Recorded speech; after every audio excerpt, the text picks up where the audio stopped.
नमस्कार शेतकरी बांधवांनो, मी प्रतीक सूर्य, सहाय्यक रावेर तहसील कार्यालय, जिल्हा जळगाव.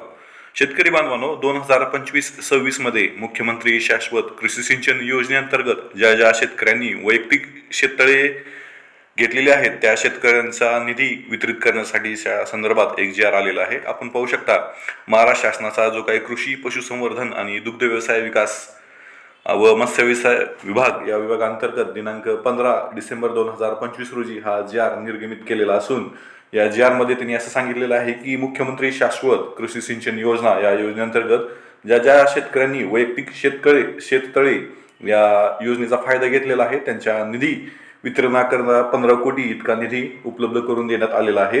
हा शासन निर्णय झालेला आहे. या संदर्भात आपण पाहूयात. आपल्याला माहितीच आहे की राज्यातील शेतकऱ्यांना शाश्वत सिंचनाची सोय उपलब्ध व्हावी यासाठी जे काय अवर्षण प्रवण क्षेत्र तसेच आत्महत्याग्रस्त व नक्षलग्रस्त जिल्ह्यामध्ये मुख्यमंत्री शाश्वत कृषी सिंचन योजना राबवण्यात आलेली होती.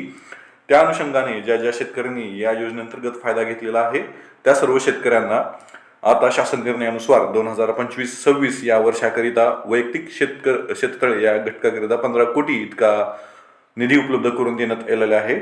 म्हणजे आता हा निधी ज्या ज्या शेतकऱ्यांनी या शेततळ्याचा फायदा घेतलेला आहे त्यांना उपलब्ध होईल काही दिवसांमध्ये, असा शासन निर्णय झालेला आहे. आपण पाहू शकता.